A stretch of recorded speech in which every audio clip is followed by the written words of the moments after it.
I was talking about a certain kind of haunting, and the image I have in my mind while I'm talking about this idea of how, in fact, the first jails and the first convicts appeared in the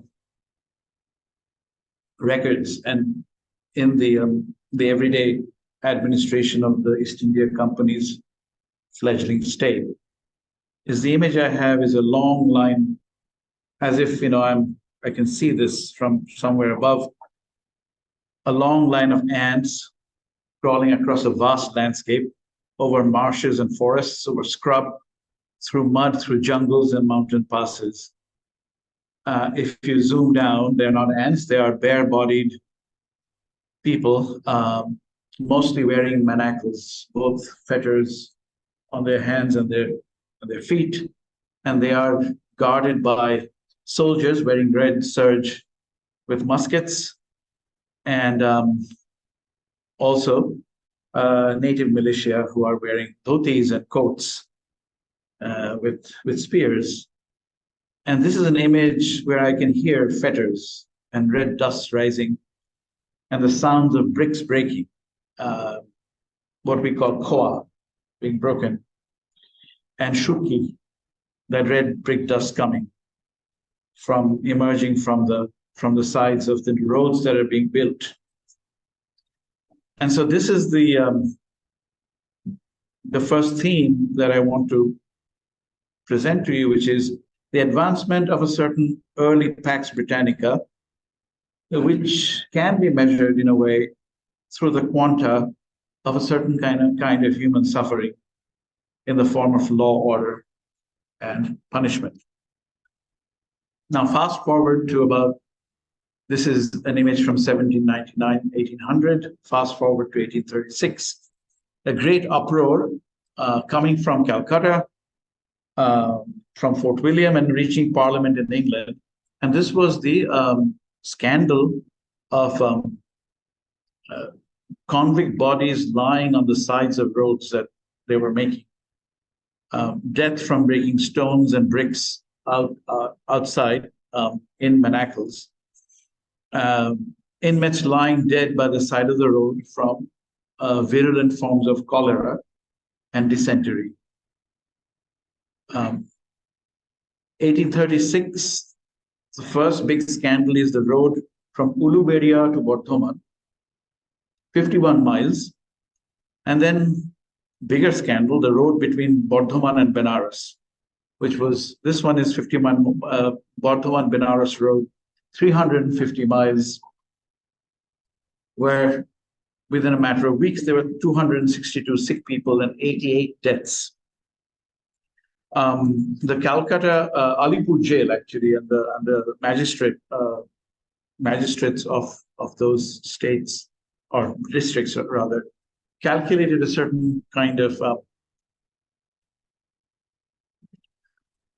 ratio between miles built of roads and labor on those roads. So basically, 892 miles between Calcutta and Delhi,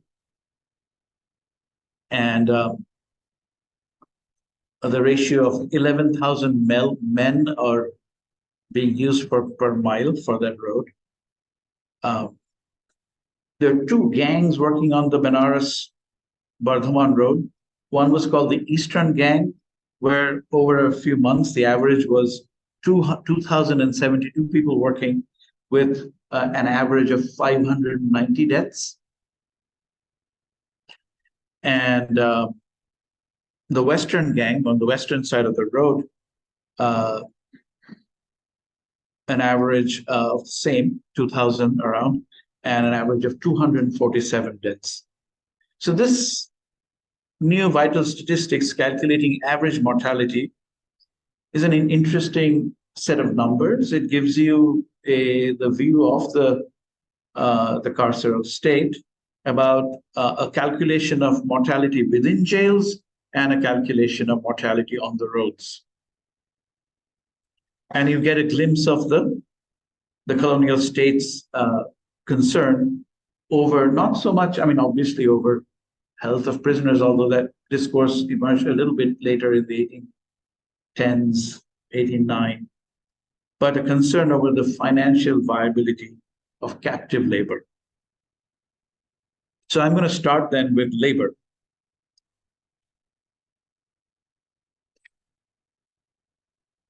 Excuse me, I'm going to go get my watch because the last thing I want to do is create new captives.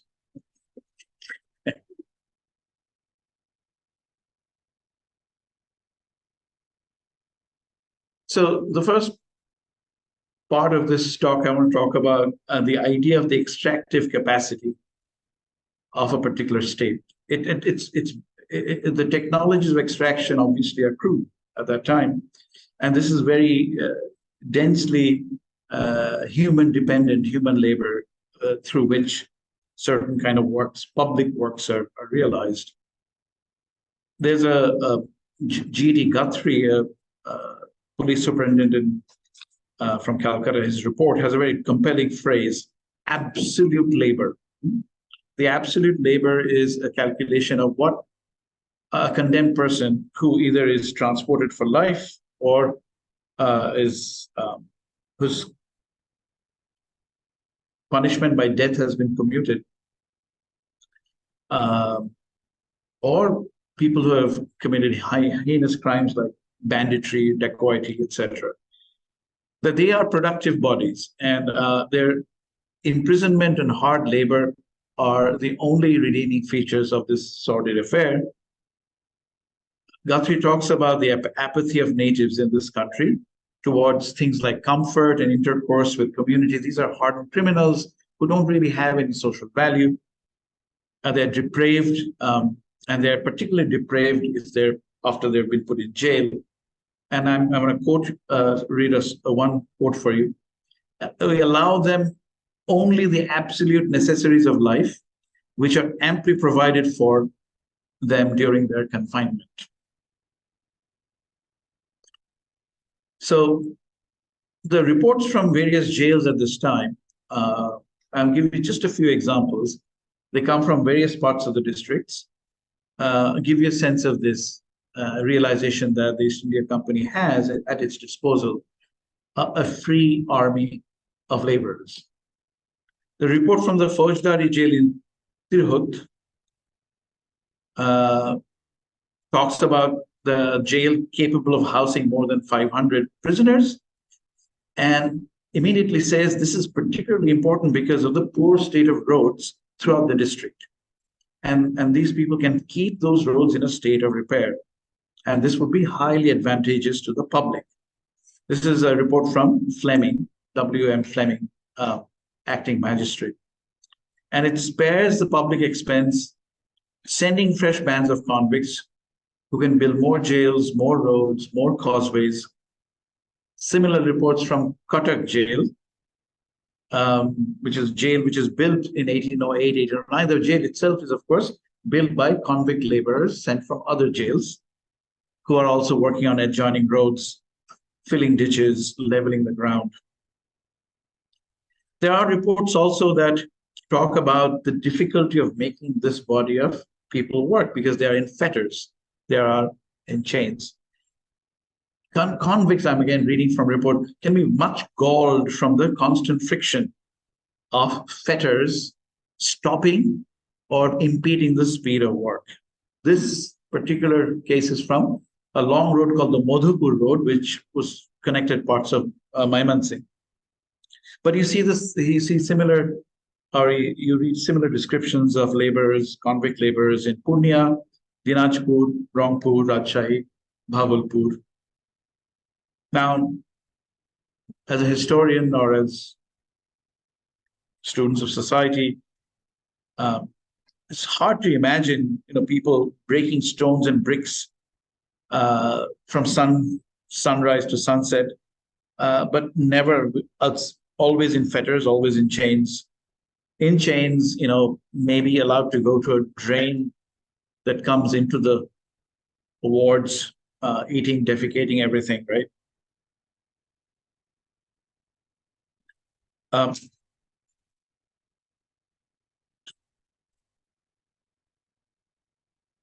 In 1804, we have a report from Joshua that sometimes iron was too expensive, so people used wooden stocks.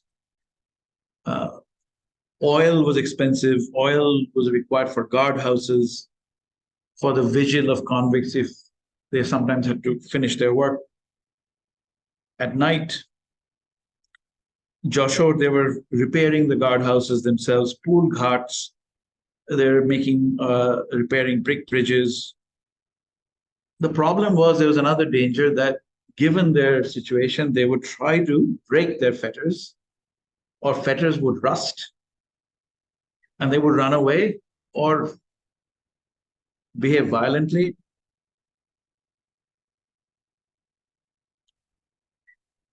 There are reports of prisoners brought from Hooghly jail under the watch of guards making new roads, under the watchful eyes of 42 sepoys between Chitpur and Barakpur. And that report says that it's impossible not to employ at least 8 bhishtis for water and 8 bhangis to take the night soil and dirty urinated earth away, because otherwise it's too difficult to keep the work going.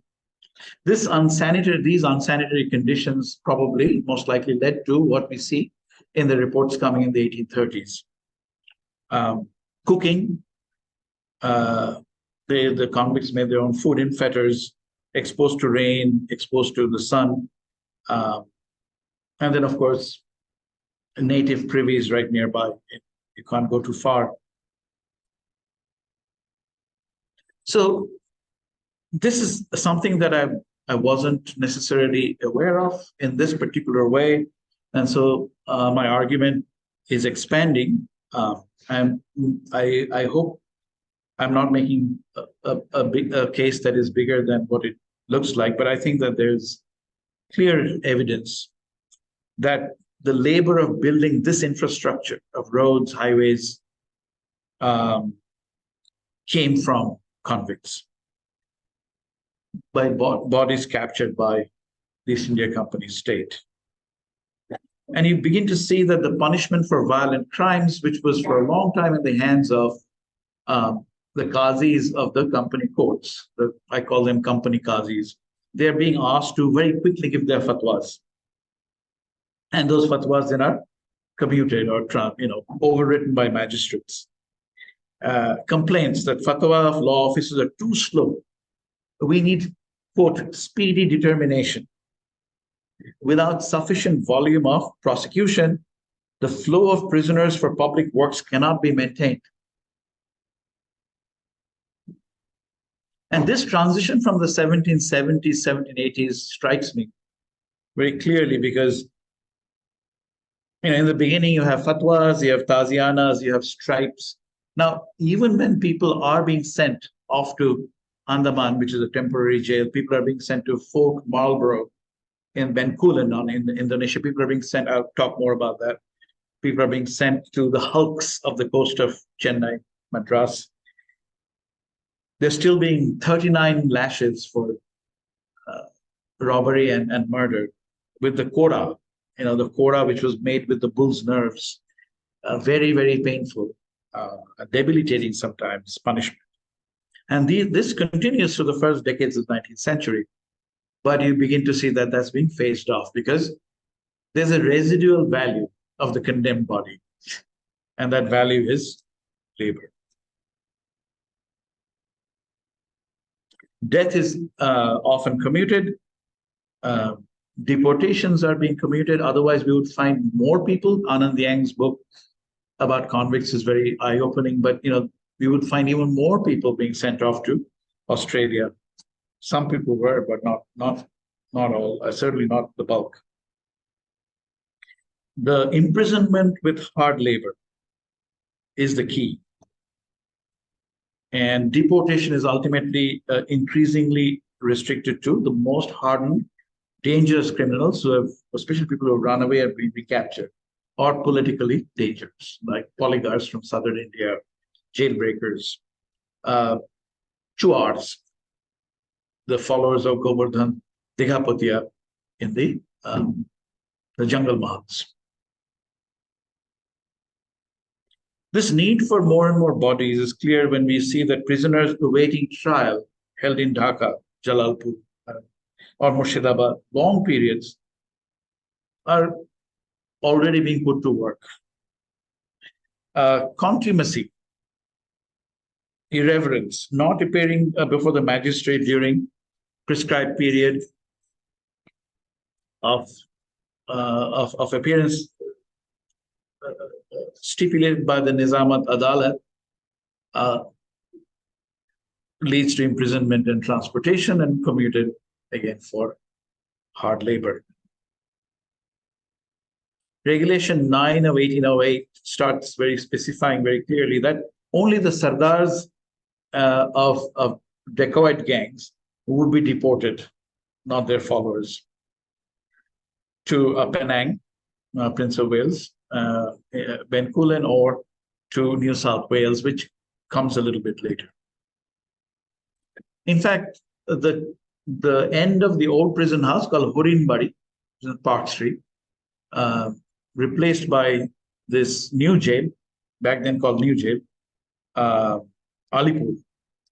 The second jail was called Rashapagla, or Rasa Jail, which also had the first insane hospital very early on.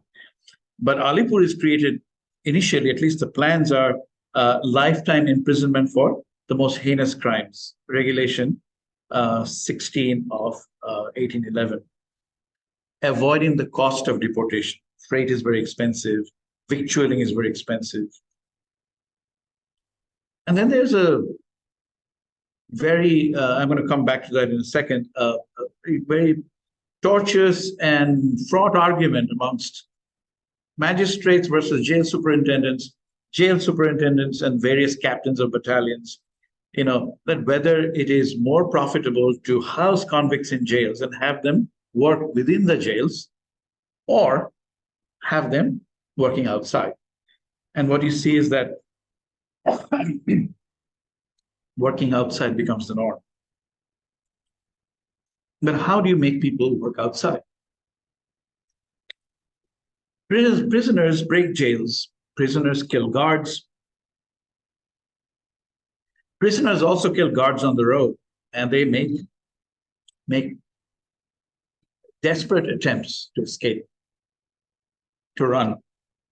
And that is why surveillance requires constant deployments of provincial battalions. So the military pacification of Bengal, Bihar, Orissa, and then the Gangetic Valley, as the state is reaching out towards what we know as the ceded and the conquered provinces, right? The soldiers are very busy. They're not sitting idly. They're not fighting any wars. What they're doing is they are deployed in those chain gangs. There are battalions posted in Bardhaman, 1809, 1808, trying to look at the lists of the guards in Bardhaman in charge of supervising convict labor. Those soldiers have come from Mednipur, Birbhum, Shantipur, Kalna, Mirzapur, all the way from Mirzapur. But it wasn't enough. There's not enough soldiers to do this. So there is sequestration and maintenance of Sebandi corps. Some of you might have heard this word Sebandi. Shebandis, yeah.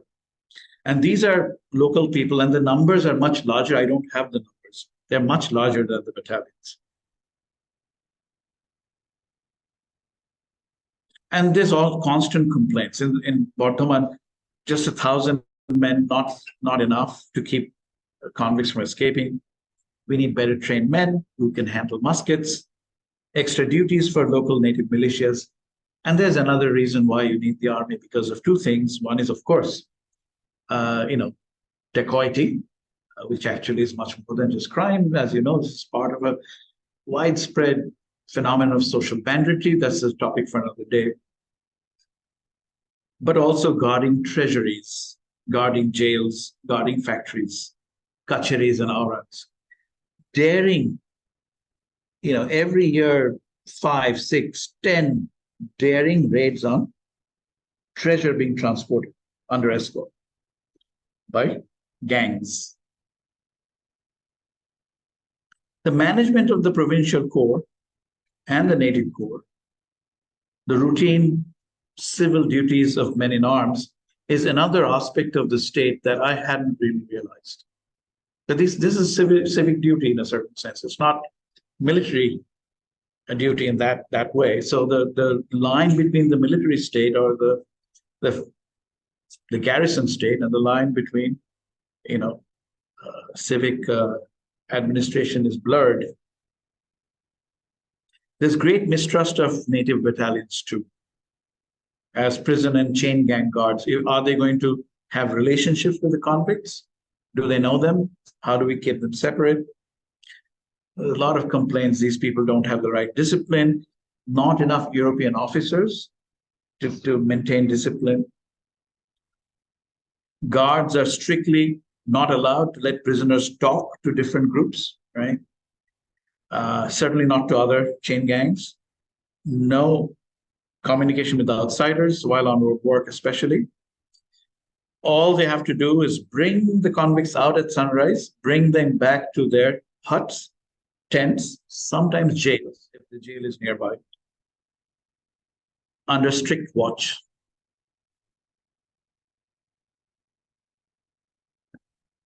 My battery is also running, but should be. Thank you so much, Sudipta.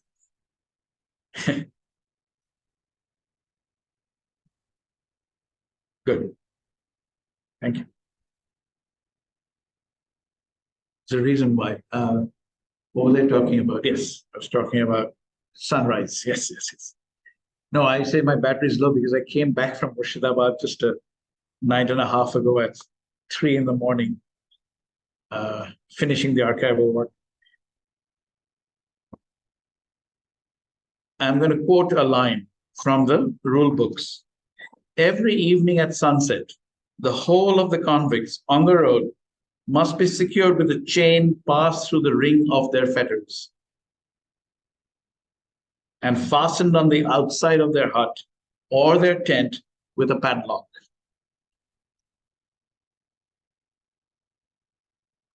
Sentries at each relief, because sentries can't work that, so I have different companies of sentries being changed, will examine the state of their locks and chains, make sure they're not filed. Sometimes convicts would file away secretly at their fetters, or loosened, or not tell you if they're rusted. Jamadas or nayaks are not allowed to loosen their chains. And convicts, immediately when they're found with sores, especially suppurative sores that are festering on their wrists, and before it becomes really infected, they should be taken out. And I don't have the numbers, but one of the, apart from cholera and dysentery, the third is always sores from fetters, infected sores. Sorry, this is probably not a very appropriate Vishwakarma Day presentation. But I hope you understand why I started with the idea of haunting. It's affected me, just reading these reports day in and day out. Now, the question is, why not confine prisoners to hard labor within the walls of jails, within the walls of a prison? Some commentators talked about a mystery. It's a mystery that people don't know what's inside of jails, kind of like Kalapani. So that creates enough fear. Maybe we can have reduced guards. And G.D. Guthrie, police super of Calcutta, writes in December of 1808 that Calcutta would be the place where we could make this experiment. As, I'm quoting, as many prisoners as can conveniently be employed in making surki from bricks, right? Guthrie also had this idea that you could actually have a jail in which they would be taken out in their long chains in the yard and still be in fetters and then brought back later after days of work without ever getting out of fetters with drains inside. So they don't have to go and they relieve themselves where they are. The plans for the new jail after Horinbari, Rashapagla, was built on the idea, the plan was for about 2,000 convicts, calculating 30 days of labor for each man, healthy and able-bodied. And they went back and looked at the evidence from the Horinbari jail to see, to calculate, quote, the labor extracted from men in confinement, how much could be extracted. If they had no fetters, if they could be taken out of the fetters, then 4 convicts can prepare 4 moons and 32 seers of shurki. And the monthly profit to the government would be 4,700. The British are very precise in their calculations. 4,777 rupees. And 15 sepoys can be used for 603 convicts. The certainty of the numbers are amazing. And you wonder why such fetish of of numbers there. That's maybe a different subject. But the problem was that the jails were bad, unproductive factories. John Elliott, reporting from Nodia, magistrate, 1809, says, the rain has corroded iron bars, and filth and mud from the yard during the rains are inundating the jail. Water tank for water is small and inadequate for the supply of prisoners. The drains are unclean. They are clogged. Report from Tripura jail. The whole jail is nothing but a latrine. Urine is thrown out of the windows onto the yard. Please send chunam. Chunam, whitewash, is one cheap way of at least trying to keep some of the infestation away. The bodies of the convicts are covered in filth from the want of water. No baths, and the jail is crawling with insects, undergrowth, and vermin. This is going to make it easier for them to escape.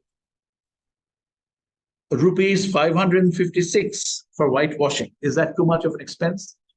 Can you make it work? Is it a worthwhile investment? The surgeons are, for the first time, we begin to see assistant surgeons, jail surgeons, and native doctors being brought in.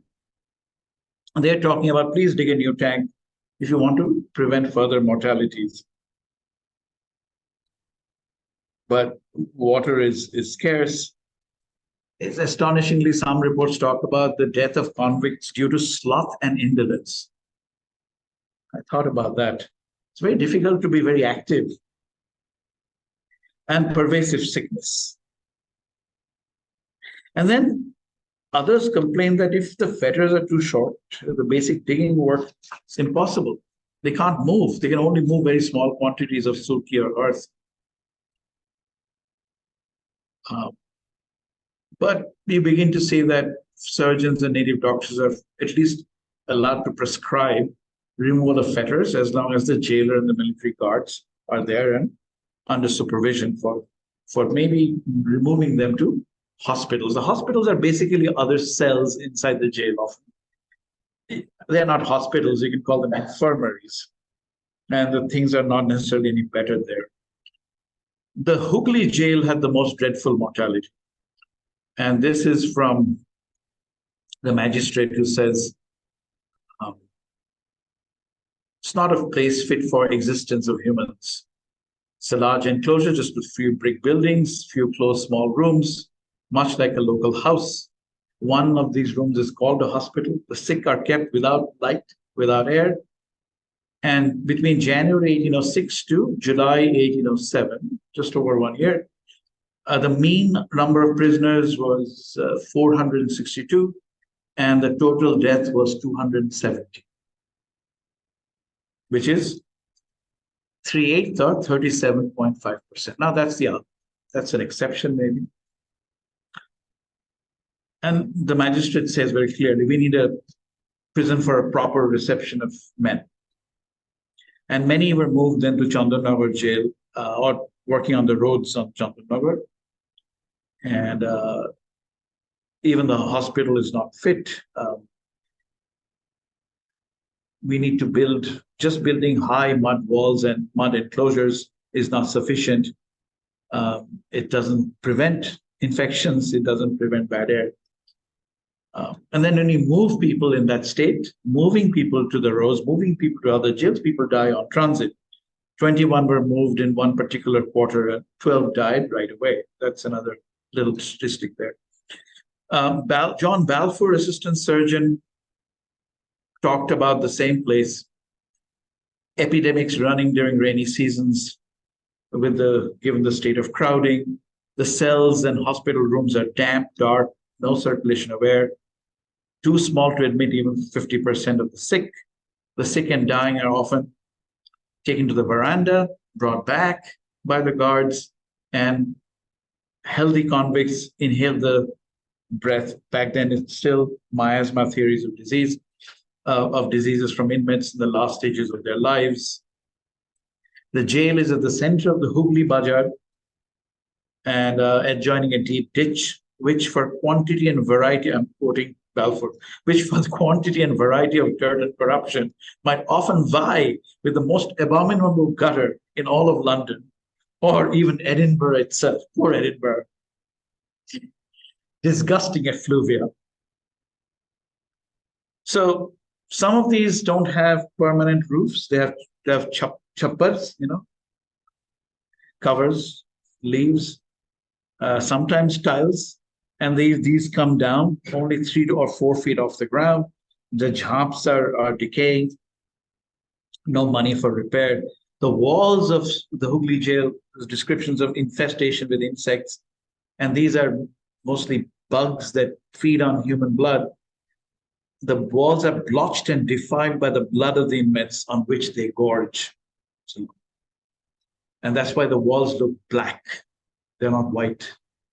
Black walls from the vermin. And at a certain point, you begin to see chunam. Chunam for bleaching, chunam for whitewashing. Chunam becomes a very important public works material. I don't want to read they're horrible. I'm going to skip some of the other descriptions. You get a sense of the rates of mortality, right? I mean, I read you the high numbers. The lower numbers are still pretty awful. There's a report from the Faujdari jail of the 24 Parganas, right here, of 114 deaths between April and July 1811. And I found this very, obviously this is a second judge, felt tremendous amount of remorse and horror and shock.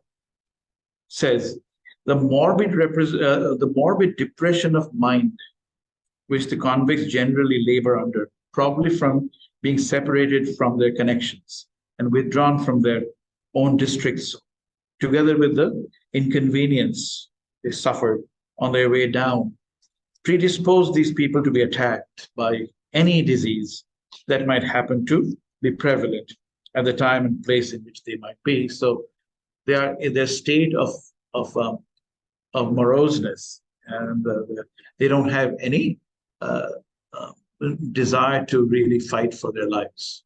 That struck out this one passage to me.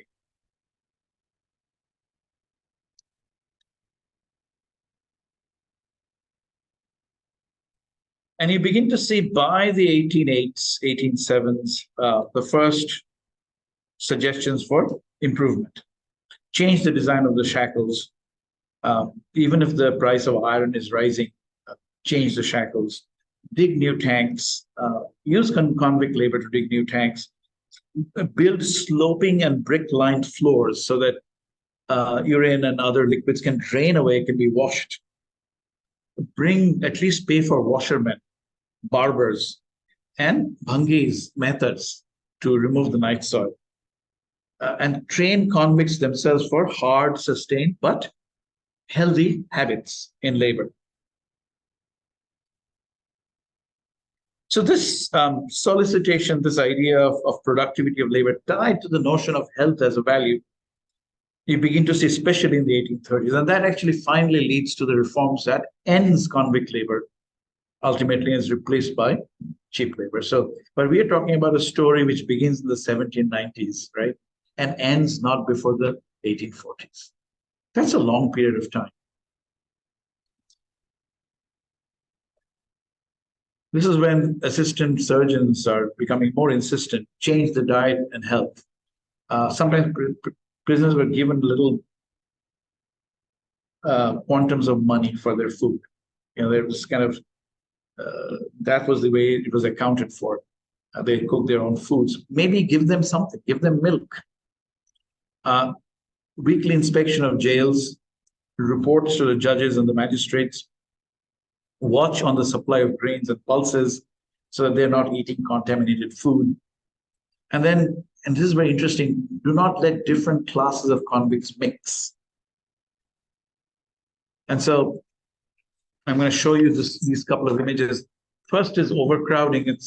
So these are basically little sketches that appear appended to reports and letters. This is just a sketch, and you can see, I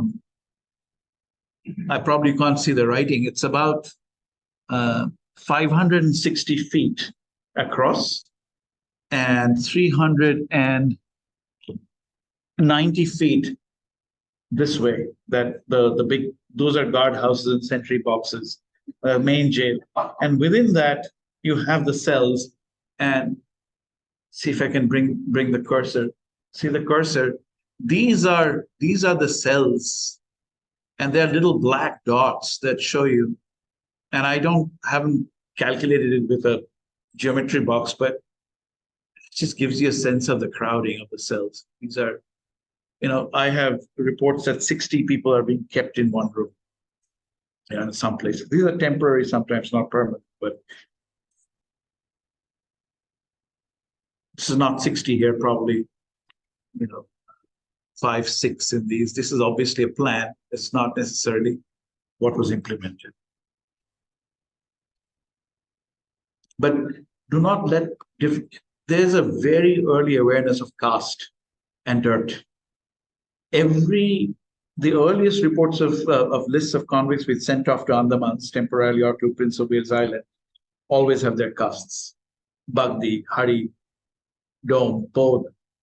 And then, sometimes Muslim or dangerous. Now, there's a little bit of descriptive words too there.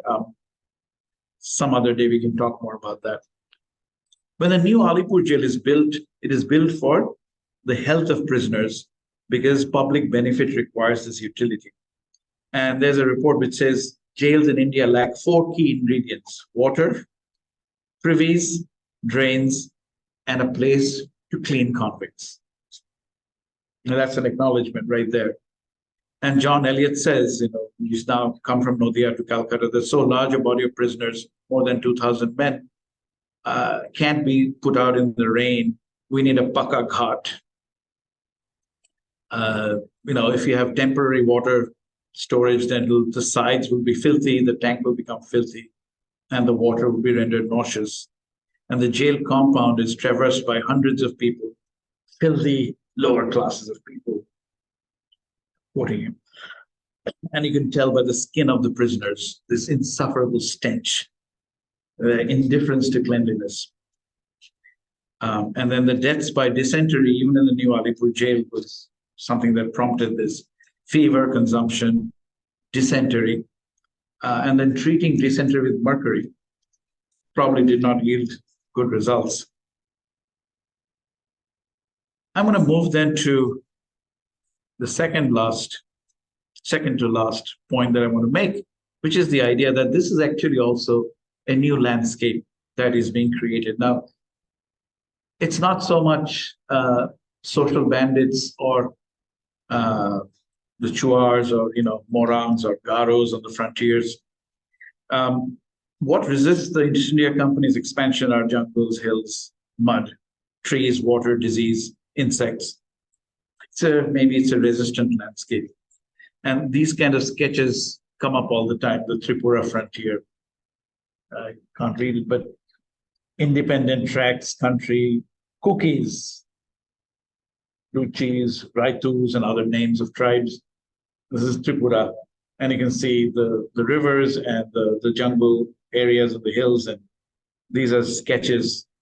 You find these sketches with postal accounts. Postmasters sometimes report. They're the surveyors. Sometimes there are sketches done by the magistrates themselves. And obviously the survey teams later produce. Just a separation of different classes of convicts is this one, proposed reforms from Barishal jail. Women prisoners are finally given like a special cell here and there. If you want, I can come back to this. I think we are up to almost 40 minutes, so I'm keeping a tab on time. This landscaping is being transformed under the East India Company through the cartograph, later through the theodolite, but also through convict and convict labor. This is the bridge over the Banka River, Bardhaman, completed in 1801, employing very difficult, dangerous work because it had sloping mud banks and a very turbulent river at that time. Not anymore, I presume. Slope banks where the most dangerous works were, and convicts died making that. And again, of course, the obvious question is that why are these images, engineering sketches, showing up in judicial criminal records? It's very simple. You don't find them anywhere else. You don't find them in the survey records. Believe me, I've seen those. They're coming up in these records. Extensive lines of roads between Kumilla, Lokhipur, connecting the Feni River. I have reports, we need 600 new convicts. Okay, let's bring the 320 detained in custody for security. Whoever's crime has not been proven, just bring them in, put them on the roads. Many only accused of theft or suspected bad behavior.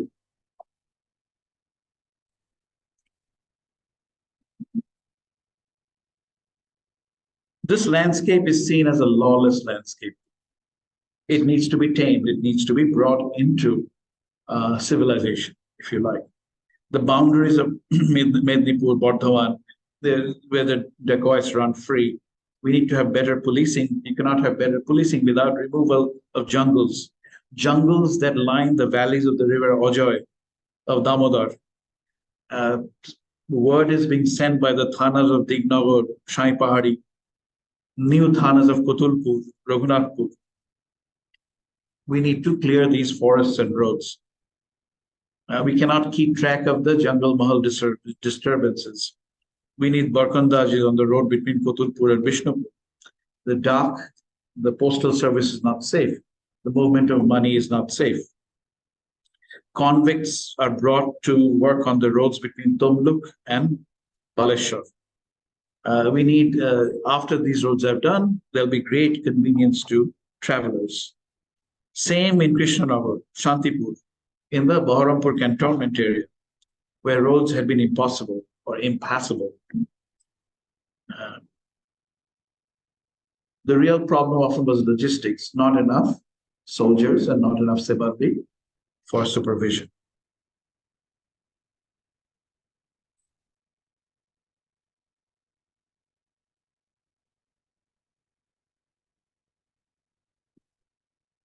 Shovels, hatchets, cutting down jungles at big passes, constant need for kodalis, hatchets, shovels.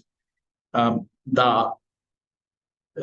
is expensive. The magistrates are trying to balance their books and find more iron implements to cut down the jungles.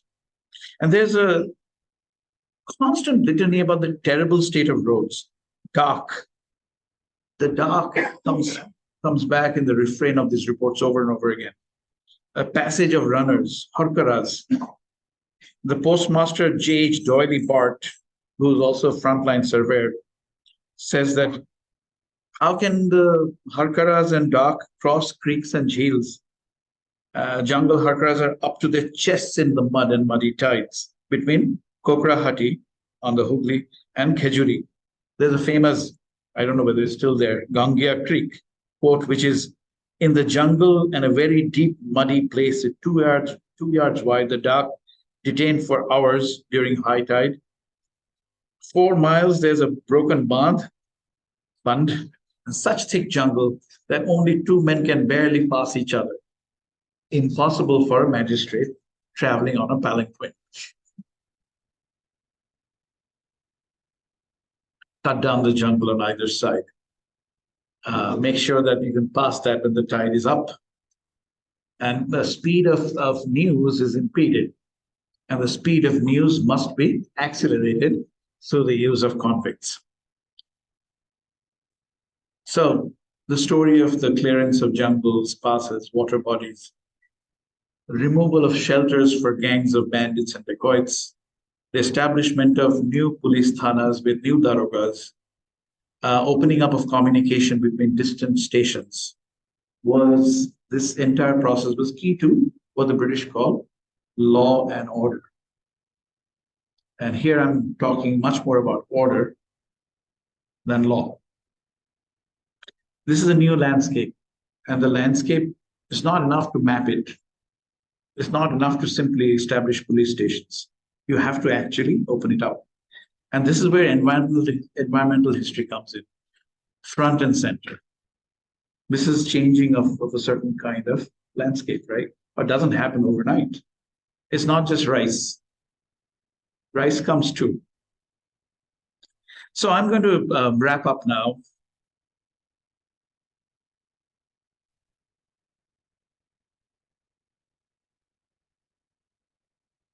When I started this project 20 plus years ago, I was quite caught up with the idea of the dread of the punishment as an example. The dread of it extends to preventive. So the British were very good at that. Pillories and, the Taziana, the whipping with kodas. Tashir is the word that is often used. Display of the condemned body. Kalapani is very effective. It's not called Kalapani back then. It's just called deportation. Going back to the kind of work done by people like Peter Linebaugh, students of E.P. Thompson, we have studied this in school, in college, right? The Black Act of the late 18th century, Albion's fatal tree, and the power of pardon, right? And the power of deportation. Wakefield's idea that, the Irish riffraffs and, Road to Botany Bay, right? Songs are written. Terra Nullius, the opening up of Australia. But this is not that case. This is not that scene. There's also the bald-headed Frenchman that some of you know. Michel, and the idea of the panopticon, the all-seeing architecture of the penitentiary, the humane alternative, to physical torture and dismemberment. But this is not that either. Where is the panopticon here? With mud walls and urine, and the rains coming in and destroying the choppers. There is a Foucauldian mode here about the health of the prisoners and the extraction of labor. That's not that easy to deny the Frenchman, but perhaps we can think about another history of the convict body in colonial India. The value of labor measured against the dispensability of the lowly convict body, which is created by law in a certain way. This points to another chapter, perhaps, in the history of global extractive capital. And here, the model for me is very simple. It's actually the model of the plantation. Now, I might be exaggerating, but for me, the plantation And the product of the plantation is obviously commodities like sugar. And the commodity here is not that. The commodity here is something different. I need to think about that. Who owned the convict body? Was it the jail? Was it the state itself? Was the convict body on loan? Who is the murderer of the convict's body? Who owns it? What was the investment for? What was the public benefit? What was the product? The invisible labor that built the rudiments of the company state in India, the roads, the models of incarceration reaching across many frontiers of the state, is something that is not just about Bengal and Bihar or the lower Gangetic Valley. You can see the same models being exported to the ceded and conquered provinces, to Allahabad, to Etawah, to Bareilly, to Aligarh, to Bundelkhand, to the Madras Presidency, to Salem, to Dindigul, Baramahal, Guntur, where again there's a constant strap for cash. The company commissions old dilapidated forts and buildings and tries to convert them into jails and ends up with different forms of mortality. And so, as I said, it is a story in some ways of extractive capital, but on the other hand, it is a story also of a state, which pays a very high price by sacrificing its subjects to maintain a certain kind of public order. And the fantasy of public order, the fantasy of cleanliness, the fantasy of health, I'm calling fantasies in the 1810s, 1812s, actually are realized, and the new reforms come in. And there's a new scenario of a much more maybe Foucauldian model, might be operative in the 1840s and 50s, with a new penal code coming in, where the company qazis disappear and Macaulay's children take over. But that's a different history. I'm trying to catch this history at an early stage. And what I see in the archives has produced for me a kind of haunting of a hidden history of the dispensability of the convict body. Thank you.